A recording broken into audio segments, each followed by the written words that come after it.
Hi hello வணக்கங்க. இப்போ பஞ்சாயத்துக்கு பேர் போனால் புளிக்கறி எப்படி வைக்கிறதுங்கிற குட்டி மீன் விளக்கு பார்த்துடலாமா?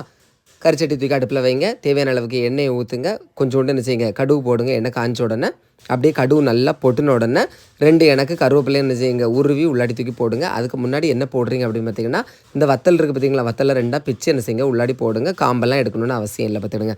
போட்டுட்டு நல்லா என்ன செய்யுங்க, கிண்டி விட்டுடுங்க. அப்புறம் வந்து தேவையான அளவுக்கு சின்ன உள்ளி, அதாவது ஸ்மால் ஆனியன், அதை கட் பண்ணிவிட்டு என்ன செய்யுங்க, உள்ளாடி தட்டுங்க.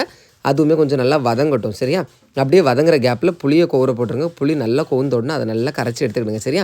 இப்போ பெரிய பஞ்சாயத்தே வரம்பத்துடுங்க. இது எங்கள் ஊரில் இது புளித்தண்ணி, இது புளி ரசம் அப்படி இப்படிலாம் சொல்லுவீங்க. நாங்கள் இது புளிக்கறின்னு தான் சொல்லும் பார்த்துடுங்க. அப்படியே புளித்தண்ணியை புளிஞ்சு என்ன செஞ்சுடுங்க, உள்ளாடி ஊற்றிக்கிடுங்க. சரியா?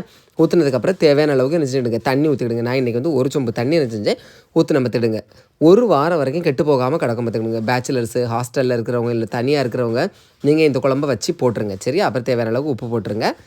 அப்படியே கலக்கி பாருங்கள், சூப்பராக இருக்குது. ஒரு கொதி வந்ததுக்கப்புறம் அப்படியே நக்கி பாருங்கள். செம்ம டேஸ்ட்டாக இருக்குங்க. ட்ரை பண்ணி பாருங்கள். பிடிச்சிருந்தா லைக் பண்ணுங்கள். தேங்க்யூ.